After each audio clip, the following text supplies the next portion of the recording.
You are the stain on this family's history." My father's voice didn't just speak the words. It carved them into the marble walls of the Grand Imperial Hotel ballroom, ensuring every guest would remember the moment they witnessed my execution. The string quartet had stopped mid-note. A waiter froze with a tray of champagne flutes. 300 of New York's most powerful people held their breath, waiting to see if the disowned daughter would crumble or run. I did neither.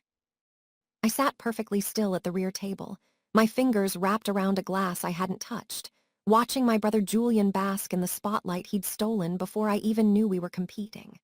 40 years. 40 years of Coleman Industries dominating global energy markets, and my father, Vincent Coleman, had chosen this night, this glittering anniversary celebration, to officially erase me from the narrative. Julian stood beside him on stage, Armani armor gleaming, receiving the adulation of board members who'd once patted my head and called me promising. "My son carries our future," Vincent continued, raising his crystal glass toward Julian. The applause thundered like approval at a coronation. Then his eyes swept the room, found me in the shadows, and sharpened into weapons. "My daughter carries our shame." The laughter that followed was the kind reserved for funerals of people nobody truly loved. Polite, uncomfortable, but undeniably present. I felt it settle on my skin like frost. I imagined tomorrow's headlines, the whispered pity at charity galas, the way my Stanford degree in sustainable infrastructure would become a punchline instead of a credential. Julian placed a comforting hand on our father's shoulder, concern etched on his features for the cameras, but I caught the micro-smile tugging at his lips. The smile of a man who just watched his only rival buried alive. "Father, please," Julian murmured, loud enough for the front rows. "This isn't the time." But I was already rising. My chair scraped the Italian marble like a starting pistol. Every head swiveled. I walked toward the exit, my heels striking a rhythm that sounded less like retreat and more like a countdown. Failure, failure, failure. The word echoed in my skull, syncopated with my pulse. In the corridor, surrounded by portraits of industrialists who'd built fortunes on exploitation, I allowed myself a private smile. "You'll remember this night," I whispered to the gilded frames. "Just not the way you expect." 8 years earlier, I'd been young enough to believe that vision mattered more than legacy. 23 years old, fresh from Stanford with a master's in environmental engineering, and a proposal I genuinely believed could save my family's company from irrelevance. I'd returned to Coleman Tower with foam core presentation boards and a heart full of desperate hope. The 45th floor conference room overlooked Manhattan like a throne room overlooking peasants. I remembered thinking that from this height you could convince yourself you were untouchable. "The Helios Initiative," I'd announced, unveiling my research. "A phased transition toward renewable energy infrastructure. Father, the market's already shifting. Carbon regulations are coming. This isn't idealism, it's actuarial math." I'd spent 9 months on that presentation, every chart peer-reviewed, every projection triple-checked. Vincent Coleman didn't lift his eyes from his tablet. "This company moves oil, not fairy tales, Olivia. But the data shows." "What data shows?" Julian interrupted, leaning forward with that practiced smirk, "is that you've been reading too many tech blogs. Green energy is a hobby for people with more money than sense. We deal in reality." The board members chuckled their assent. Heat crawled up my neck. "The meeting is concluded," my father announced.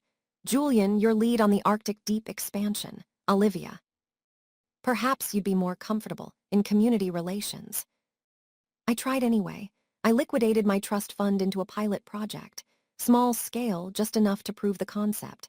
But Coleman Industries' reach was longer than I'd understood. Permits vanished into bureaucratic limbo. Partners withdrew citing unforeseen circumstances. Suppliers quoted me rates designed to fail. When the project collapsed, my father summoned me to his office. "You've damaged this company's reputation," he said, still not meeting my eyes. "Effective immediately, you're on administrative leave." "You're firing me." "I'm being realistic." He finally looked at me, and what I saw wasn't anger, it was relief. Relief at having an excuse to prune the branch that grew the wrong direction. "You're not executive material, Olivia. You're a liability in expensive shoes." My mother sat in the corner, saying nothing. She never said anything. I left my security fob on the reception desk and walked into a rainstorm that soaked through my jacket in seconds. The last thing I saw in the lobby's reflective marble was a ghost wearing my face. The fall before the rise, I'd later call it. That day, it just felt like falling. The anniversary gala shimmered with Coleman Industries' signature colors, deep burgundy and platinum. A banner spanning the entire stage proclaimed 4D CADES of excellence in letters that caught the chandelier light like golden fangs.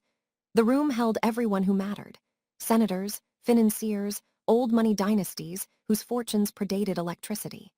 This was the natural habitat of people who measured success by how many they crushed on the way up. I'd almost stayed home.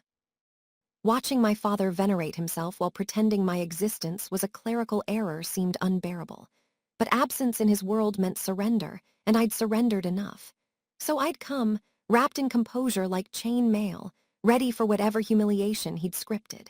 When his voice cut through the room with those words, "My daughter carries our shame," something inside me stopped breaking and started forging. The silence after my father's pronouncement stretched like elastic about to snap.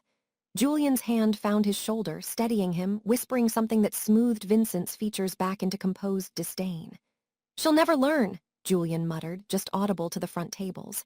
I'd reached the doors when I stopped, turned, walked back toward the center aisle. The room inhaled collectively. My father's eyes widened. Julian's smirk flickered. I stopped at the foot of the stage, looking up at the man who'd spent 23 years trying to break me. "You're right about one thing," I said, my voice carrying in the dead silence. "I carried your shame. For 8 years I carried it like chains, but chains can be reforged." I pulled out my phone, typed 3 words, and sent the message to Marcus Thorne. "Initiate phase 2. Then I looked at the banner behind them. "You built your empire on what you could take from the earth. I'm going to build mine, on what we can give back." I turned and walked out, and this time I didn't look back. Austin, Texas, was 2,200 miles from my father's contempt, and that distance felt like oxygen.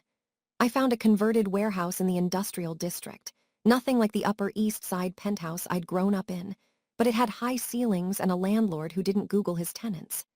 For the first year, I lived on ramen and the memory of humiliation, which turned out to be an excellent fuel source. The rejection letters piled like snow. Being the disgraced daughter of Vincent Coleman made me unemployable in the energy sector. Companies either feared his retaliation or assumed I was incompetent, sometimes both. "We're pursuing other candidates.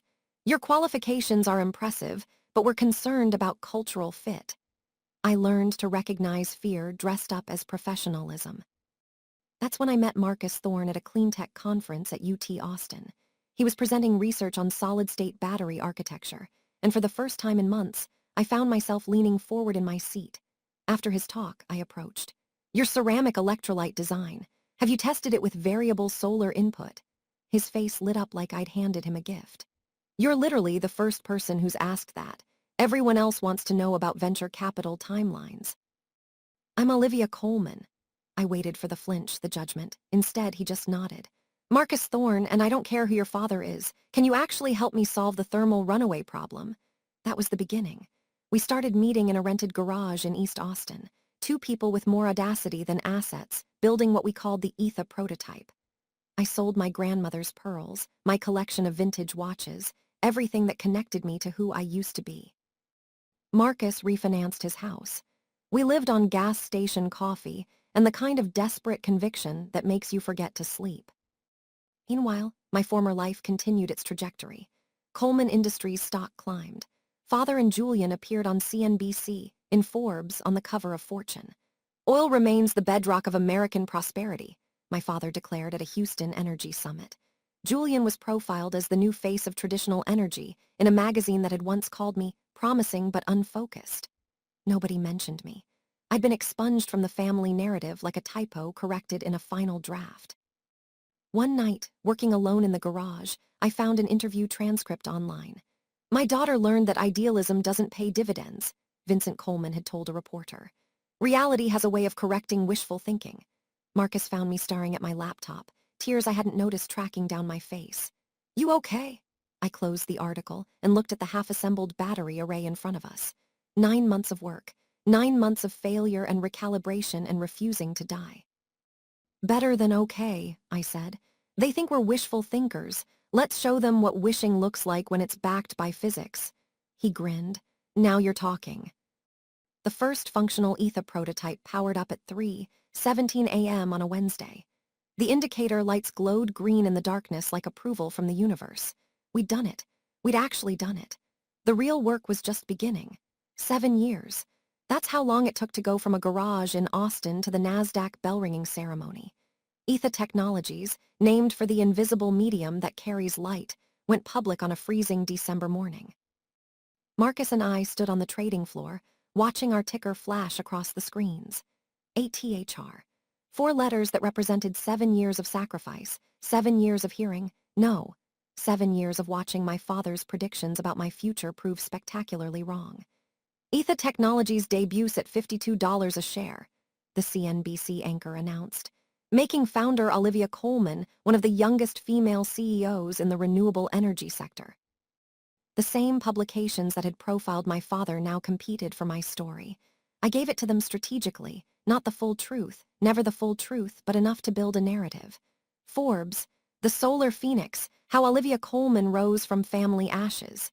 Bloomberg, ETHA's battery breakthrough could reshape urban power grids. Wired, why cities are betting billions on Coleman's vision.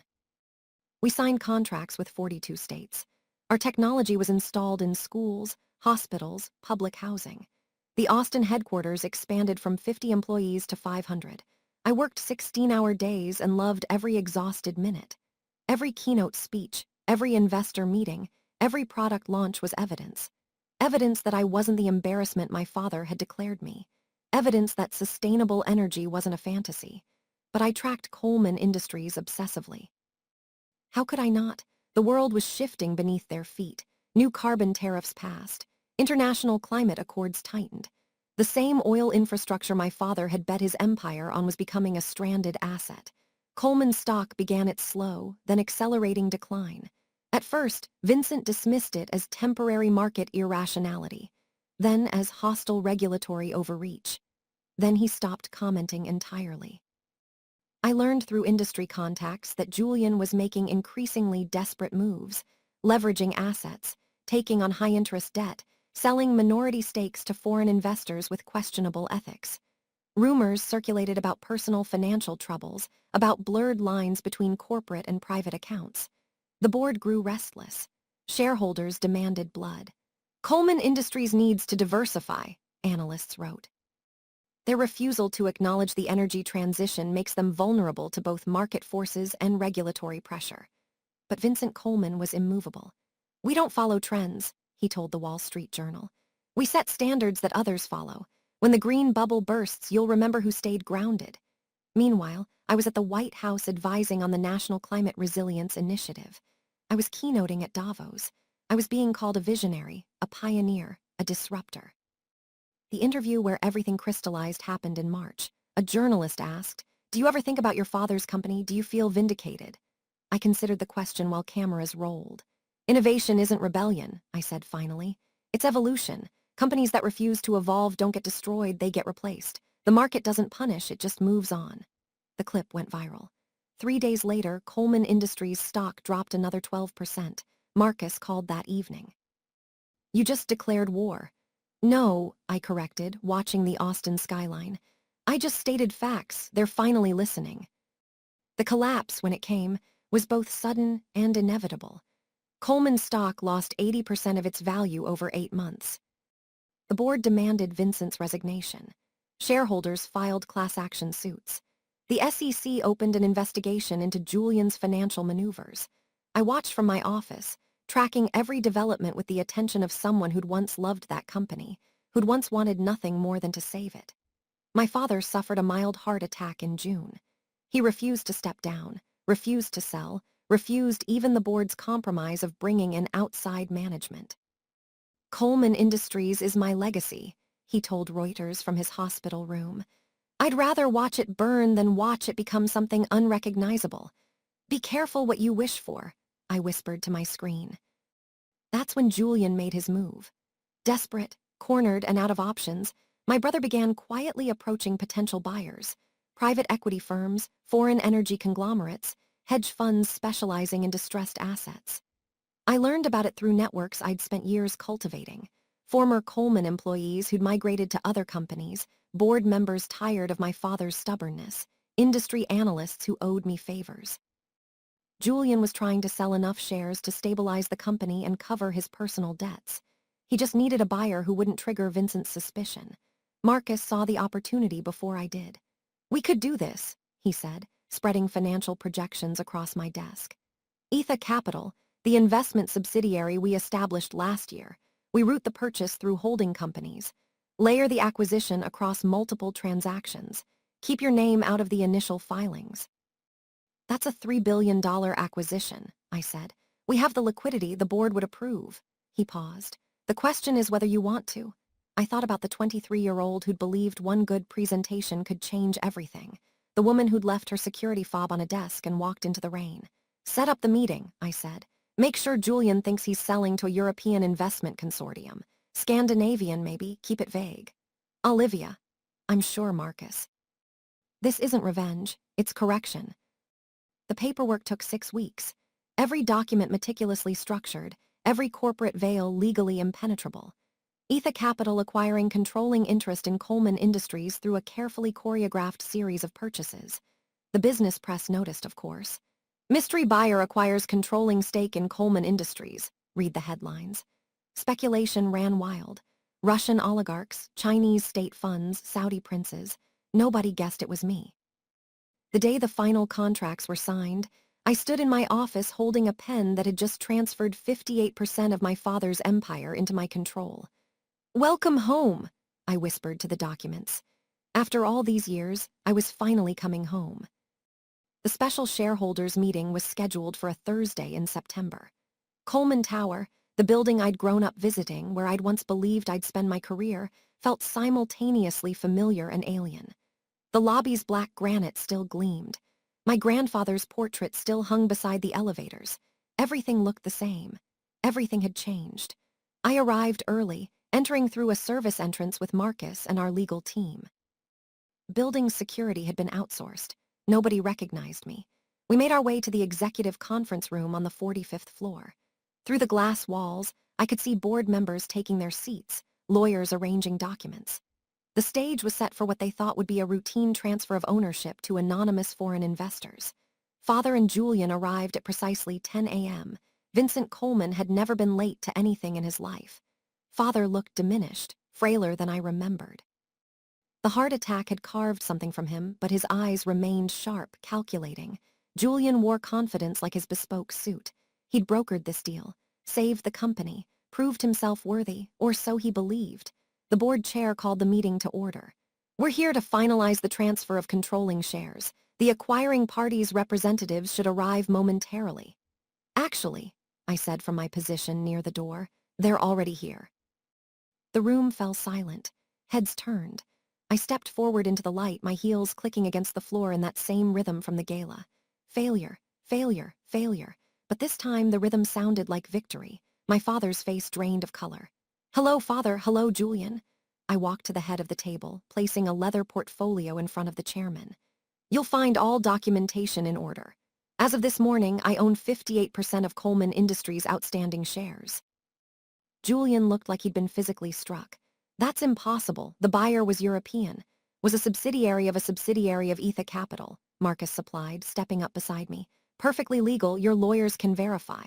The board chair opened the portfolio, scanning documents. His expression shifted from confusion to shock to something approaching admiration. "This is legitimate." "Of course it's legitimate," I said. "I learned from the best, remember?" I looked at my father. "You taught me that in business. You either own the table or you're on it." Father tried to stand but sank back into his chair. The family name you used to shame me," I interrupted.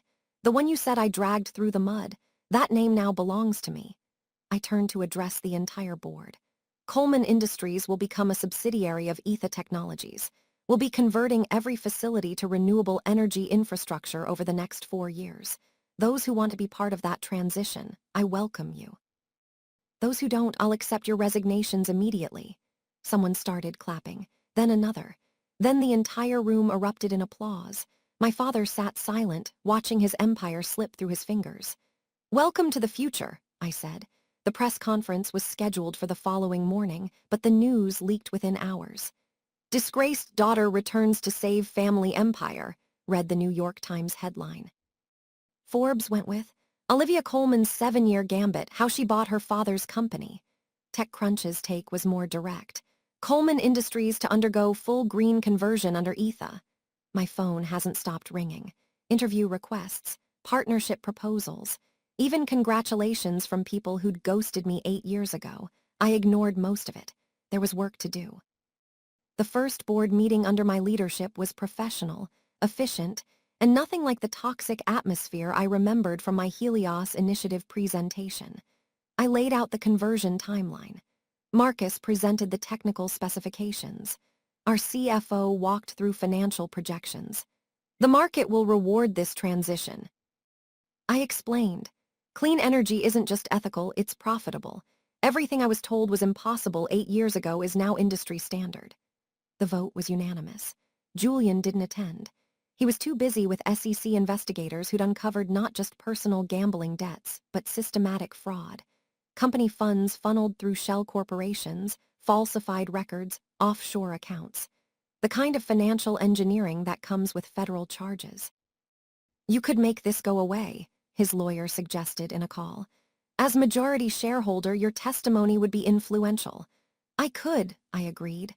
I won't. Father formally resigned as CEO 4 days after the acquisition. There was no press release, no farewell address.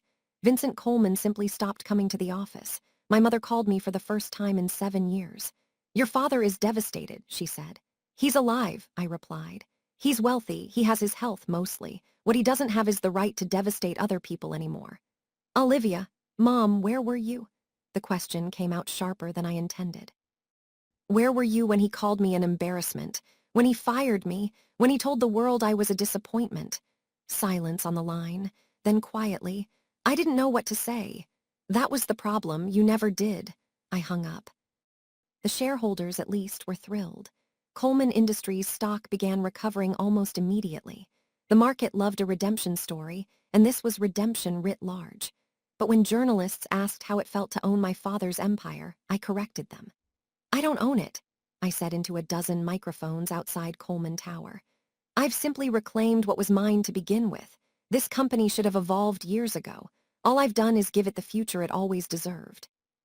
The clip played on every business network for a week. That evening, standing in my new office, the one that used to be my father's, I looked out at the Manhattan skyline, the same view I'd seen the day I proposed Helios, the day I was rejected, dismissed, erased. Sometimes the disgraced daughter becomes the company's salvation, I said to the empty room. The city lights twinkled back like applause. I found him 3 weeks later on the terrace of the family's penthouse. The doorman had seemed surprised to see me. Ms. Colman, we weren't expecting. I know, is he home? On the terrace, ma'am. He's been spending a lot of time there lately. The penthouse looked the same. Immaculate, expensive, cold. The art my mother collected hung on walls the color of old money. I walked through rooms full of memories I couldn't decide whether to keep or discard. Father sat in one of the wrought iron chairs overlooking Central Park.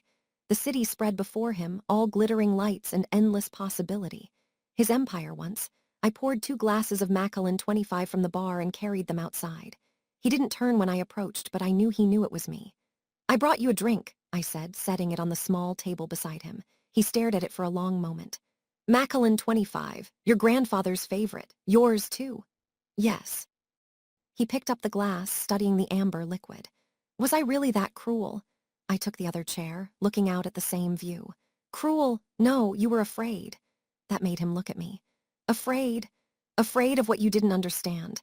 Afraid that the world was changing and you couldn't change with it. Afraid that your daughter might be right about something you'd built your entire identity around denying. He was quiet for a long time. The city hummed below us. Taxis, sirens, the endless orchestra of New York at night. I thought shame would make you obedient, he said finally. It made me unstoppable. A sound escaped him, not quite a laugh, not quite a sob. Your grandfather would have seen it coming. He always said you had his eyes, his stubbornness, his vision, maybe. But this isn't his legacy anymore. It's not even yours. No, Father took a long drink. It's yours now. Everything I built. Everything you built was impressive, I interrupted. For its time, but times change, Father. You taught me that business is about adaptation. You just forgot to adapt yourself. And now I'm obsolete. Now you're retired, there's a difference. I stood, finishing my whiskey. Coleman Industries will be fine, better than fine, and you'll be remembered as the man who built an empire, not the man who destroyed it trying to hold on. I started toward the door, then paused. For what it's worth, I didn't do this to hurt you. I know. His voice was smaller than I'd ever heard it. That somehow makes it worse. I looked back one last time. My father sat silhouetted against the city lights, looking smaller than I remembered. Human, fallible. Maybe this city belongs to you now, he said to the skyline. I smiled. No, Father, it belongs to those who dared to change. The door closed quietly behind me and I didn't look back. 1 year later, I stood in front of a very different crowd. The product launch for Coleman Green, ETHA's new consumer-facing renewable energy brand, took place not in a Manhattan ballroom, but in a converted warehouse in Brooklyn. Solar panels lined the ceiling. The stage was made from reclaimed wood. Everything about it was intentional, authentic, different from everything my father had built. Good afternoon, I began, looking out at the audience of journalists, investors, employees, and most importantly, ordinary people who'd been priced out of clean energy for too long. A year ago, I stood in front of you as the new majority owner of Coleman Industries. Today, I stand here as someone who believes we don't inherit the world from our parents, we borrow it from our children. The Coleman Green logo appeared on the screens behind me. A simple, elegant design that maintained the family name while promising something new. This isn't about revenge or redemption, I continued. It's about responsibility. My father built an empire on extraction. We're building one on restoration. I detailed the program. Affordable solar installations for low-income families. Grid independence for communities vulnerable to climate disaster. Training programs for workers transitioning from fossil fuel industries. Everything I'd wanted to do with the Helios initiative, now scaled up and properly funded. The response was overwhelming. Orders flooded in before we'd finished the presentation. The stock jumped 14%. By evening, Coleman Green had trended on social media for 6 hours straight. Marcus found me afterward in my office, grinning. You did it. We did it, I corrected. None of this happens without you. So, what's next? World domination, I laughed, a real laugh, the kind I'd forgotten I could make. Something like that. I walked to the window. The old Coleman Tower was visible in the distance, its lights beginning to glow in the dusk. Soon those lights would be powered entirely by ETHA technology, the circle completing itself. My phone buzzed, a message from an unknown number. Congratulations, your grandfather would be proud. I stared at it for a long moment, then typed back, thank you. It wasn't forgiveness. It wasn't reconciliation. But it was something, maybe that was enough. On my desk sat a framed photo I'd found in storage. The Coleman family from when I was 7, father looking stern and powerful, mother elegant and distant, Julian already smirking even then, and me gap-toothed and grinning holding a science fair trophy. I'd placed it next to the ETHA logo, a reminder of what was and what could be. Not yet, I said to Marcus, to the city, to the little girl in the photograph. But we're getting there. Because that was the thing about legacies. You didn't inherit them like property. You didn't receive them fully formed. You built them, light by light, choice by choice, day by impossible day. I didn't inherit a legacy, I rebuilt the future. And that future was just beginning.